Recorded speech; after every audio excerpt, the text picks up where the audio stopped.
Assalamualaikum warahmatullahi wabarakatuh. Halo semuanya, selamat berjumpa lagi dalam video pembelajaran kali ini. Sebelumnya kita sudah membahas mengenai kegiatan ekonomi, yaitu ada apa saja, ada produksi, distribusi, dan juga konsumsi. Kita juga sudah membahas para pelaku ekonomi dan juga peranannya.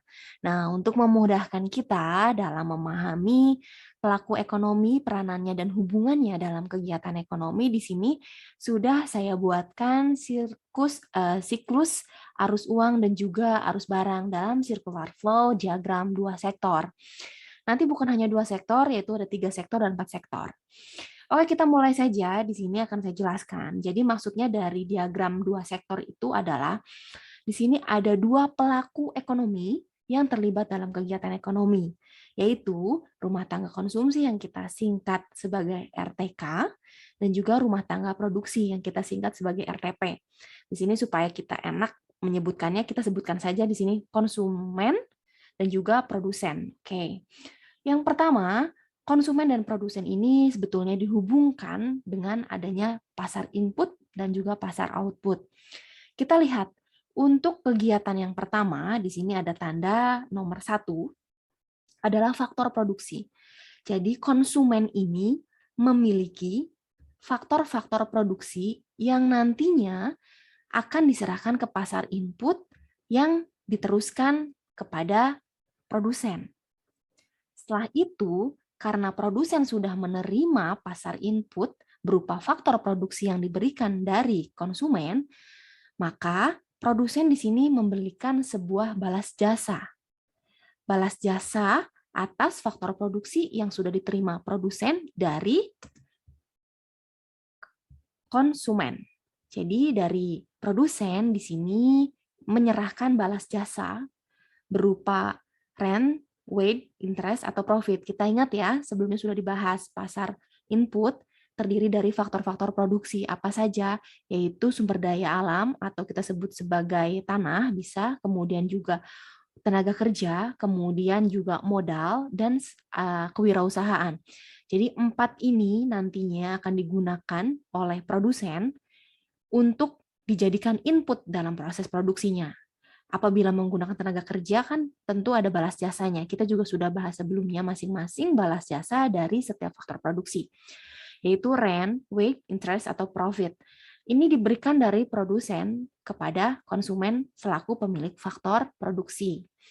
Setelah itu, dari faktor produksi yang diperoleh dari pasar input, rumah tangga produsen atau produsen di sini akan menghasilkan barang dan juga jasa yang akan diserahkan kepada pasar output. Setelah sudah menjadi barang dan jasa, ini akan disalurkan dan dijual kepada konsumen. Kita lihat arusnya. Ini dijual kepada konsumen.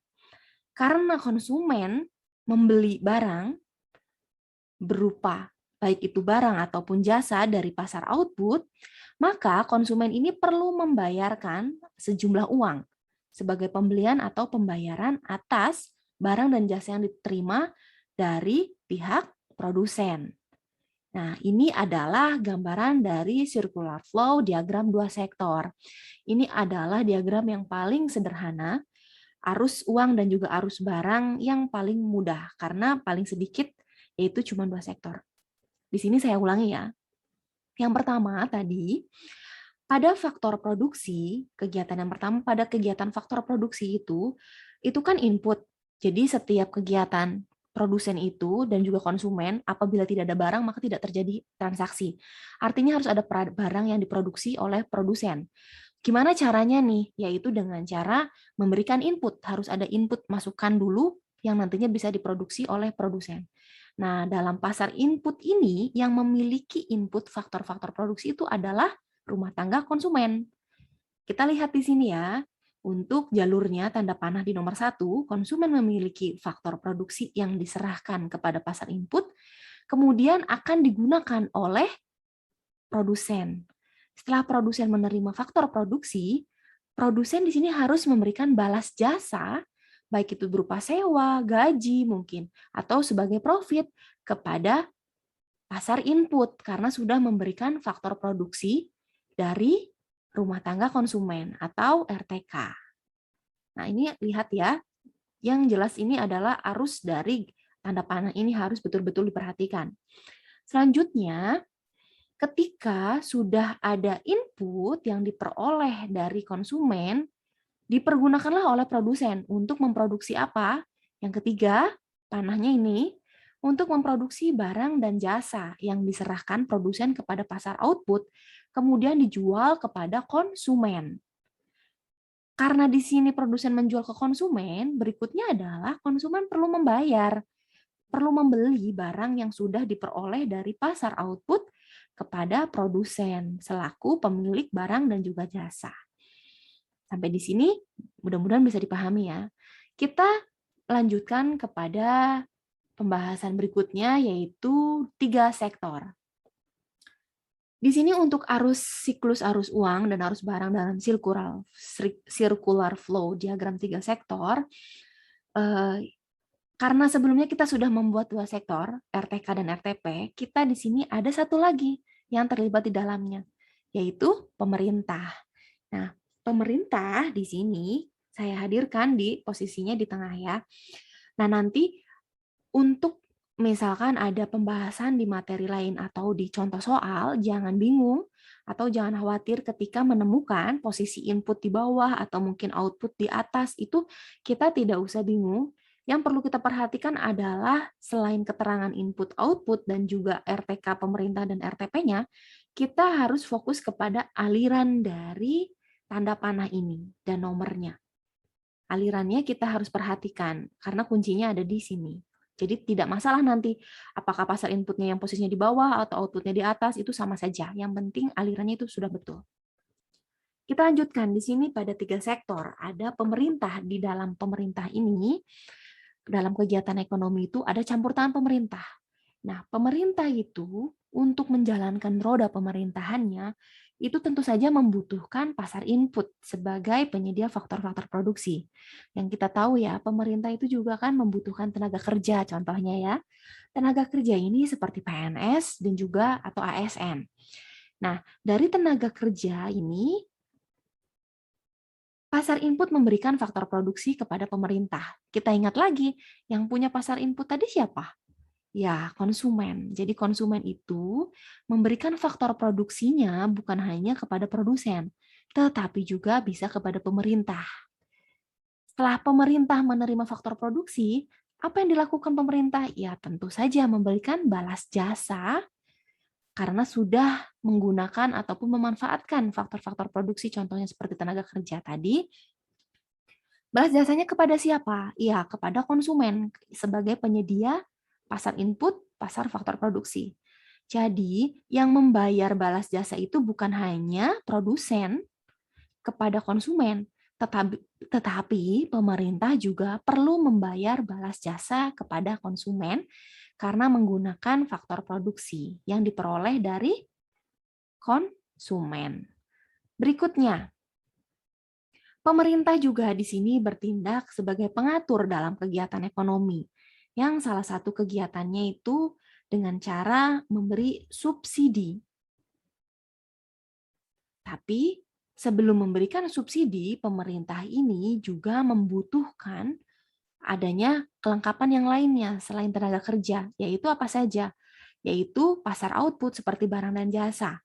Jadi dalam kegiatan pemerintah ini juga kan selain ada tenaga kerja juga kan harus ada contohnya mesin-mesin komputer, meja, kendaraan, dan peralatan lainnya untuk menunjang kegiatan pemerintah. Ini diperoleh dari pasar output barang atau juga jasa yang diperoleh dari produksi atau produsen. Nah, ini lihat kita harusnya yang ketiga, barang dan jasa yang diproduksi dari produsen itu bukan hanya dijual kepada konsumen, tetapi juga pemerintah. Karena pemerintah sudah menerima barang dan jasa yang sudah dimanfaatkan, kemudian pemerintah harus memberikan sejumlah uang sebagai pembayaran atau pembelian kepada pasar output karena sudah menggunakan barang dan jasanya yang sudah diproduksi dari produsen. Jadi produsen itu bukan hanya menerima uang dari konsumen, tetapi juga dari pemerintah. Ya kan? Karena tadi produsen sudah menyalurkan barangnya, baik itu ke konsumen dan juga ke pemerintah. Selanjutnya di sini pemerintah juga bisa bertindak sebagai produsen. Kita ingat pada pembelajaran sebelumnya sudah sempat saya singgung kan, bahwasannya pemerintah juga memegang kendali dalam kegiatan produksi. Contohnya seperti penguasaan hajat hidup orang banyak. Itu tidak boleh dikelola oleh swasta saja, tetapi oleh pemerintah. Jadi contohnya seperti PLN, kemudian air, dan juga misalkan Pertamina, itu kan yang mengolah atau yang mengelolanya itu adalah pemerintah. Nah, dari pemerintah ini artinya bisa sebagai produsen, menghasilkan barang dan jasa ke dalam pasar output. Dari pemerintah ini siapa yang menggunakan air, PLN, listrik ya, kemudian juga Pertamina, yaitu adalah konsumen. Jadi pemerintah memberikan barang dan jasanya kepada konsumen. Jadi konsumen ini tidak hanya menerima barang dan jasa dari produsen, tetapi juga dari pemerintah. Setelah itu, karena pemerintah sudah memproduksi barang dan jasa, pemerintah juga akhirnya menerima pendapatan. Pendapatan karena sudah menjual barang ataupun jasa, pendapatan ini diperoleh dari siapa? Dari konsumen.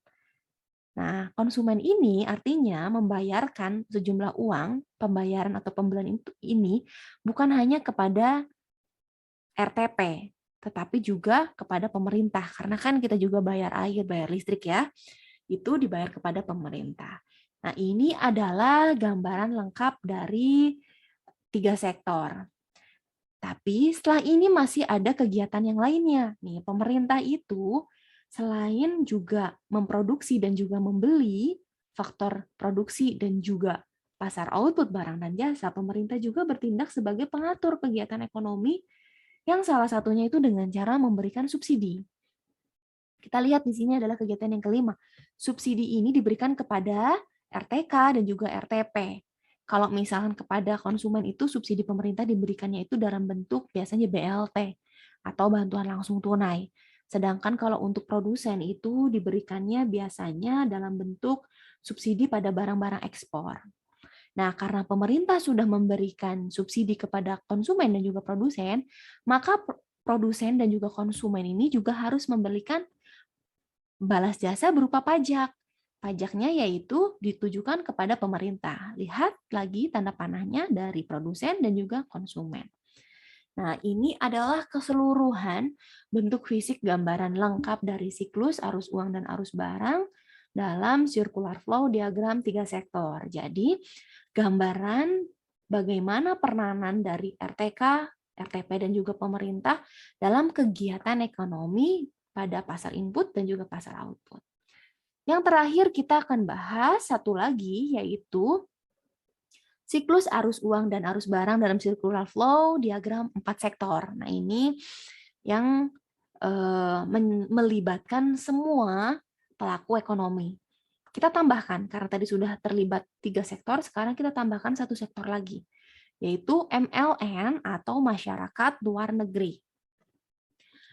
Untuk mengetahui hubungannya dari keempat sektor ataupun keempat pelaku ekonomi ini, kita harus mengetahui terlebih dahulu MLN ini. Kita sepakati ya, MLN itu adalah masyarakat luar negeri. Ini tugasnya atau peranannya dalam kegiatan ekonomi itu apa? Nah, yang pertama, peranan ataupun tugas dari MLN itu adalah sebagai konsumen. Jadi artinya kita lihat di sini ya, apabila konsumen artinya dia MLN ini membeli barang dan juga jasa dari produsen. Kita lihat ya, harusnya tanda panahnya produsen menjual ataupun menghasilkan barang dan jasa di pasar output yang kemudian dibeli oleh MLN. Karena MLN sudah mendapatkan barang dan jasa, maka MLN harus membayarkan uang kepada pasar output karena sudah menerima barang dan jasa. Dibayarnya ke siapa? Yaitu harusnya kita lihat ke sini.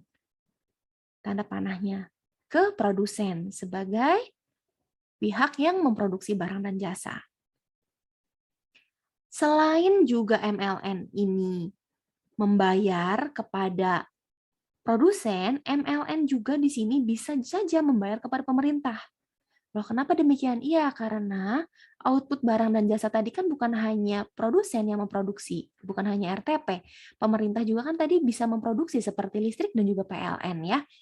Nah, artinya di sini MLN juga menerima barang dan juga jasa yang diproduksi dari pemerintah. Begitu juga dalam pembayarannya. Pembayarannya pun MLN ini harus membayar selain kepada produsen, tetapi juga harus membayar kepada pemerintah. Selain itu, MLN juga bisa bertindak sebagai produsen. Artinya, apabila dia sebagai produsen, maka MLN ini bisa menghasilkan barang dan jasa di pasar output. Kemudian dia akan diserahkan dan dijual kemana? Iya, jelas. Diserahkan kepada konsumen sebagai pembeli. Setelah itu konsumen membayarkan uang kepada pasar output. Bayar uang ini bukan hanya kepada produsen atau RTP, tapi juga kita ingat tadi ya, ke pemerintah. Iya, membayar. Karena pemerintah juga kan tadi mengeluarkan produk ya, barang atau jasa seperti PLN dan juga air. Selanjutnya, konsumen juga harus membayar kepada masyarakat luar negeri karena MLN juga memproduksi barang dan jasa yang dijual kepada konsumen. Nah, lihat arusnya, tanda panahnya, dan warnanya silakan diperhatikan betul-betul. Kemudian yang kedua, peran dari MLN itu di sini saya tulis di paling atas ya. MLN ini juga sebagai pemilik faktor produksi. Faktor produksi itu posisinya di pasar input. Loh, faktor produksi itu biasanya seperti apa nih? Nah, jadi faktor produksi yang dimiliki oleh MLN itu biasanya berupa contohnya seperti tenaga kerja, kemudian juga investor. Investor itu kan modal, berarti masuk ke dalam faktor produksi ya. Kemudian tenaga kerja juga kan faktor produksi. Sehingga panahnya MLN ini juga memiliki faktor produksi yang diserahkan ke pasar input yang nantinya bisa diserahkan baik itu ke pemerintah ataupun bisa ke produsen. Karena MLN sudah memberikan faktor produksi, artinya MLN ini akan menerima balas jasa. Balas jasa ini dari siapa? Dari pemerintah, kemudian juga dari produsen, yaitu RTP. Jadi nanti yang menerima balas jasa itu bukan hanya konsumen, tetapi juga MLN. Karena MLN ikut serta dalam pemilikan faktor produksi. Nah, ini adalah gambaran tentang siklus arus uang dan juga arus barang dalam circular flow diagram 4 sektor. Jadi, kita ingat-ingat tadi ya, ada 1 sektor, 2 sektor, ada 2 sektor, 3 sektor, dan 4 sektor. Di sini akan kita bahas kembali mengenai yang 4 sektor tadi ya. Misalkan tadi kita sampai di 3 sektor, RTK, pemerintah, dan RTP. Kemudian dihadirkan masyarakat luar negeri karena perannya selain sebagai produsen dan juga konsumen, MLN ini juga berperan sebagai pemilik faktor produksi. Jadi posisinya ada di input dan juga di output ya. Nah, kurang lebih seperti ini gambaran lengkapnya. Apabila masih ada hal yang tidak dipahami atau masih bingung tentang arus dari uang dan barang dalam diagram 4 sektor, 3 sektor, ataupun 2 sektor, silahkan untuk diulang-ulang kembali video ini pelan-pelan dan silahkan untuk dipahami. Mudah-mudahan bisa dipahami sampai di sini.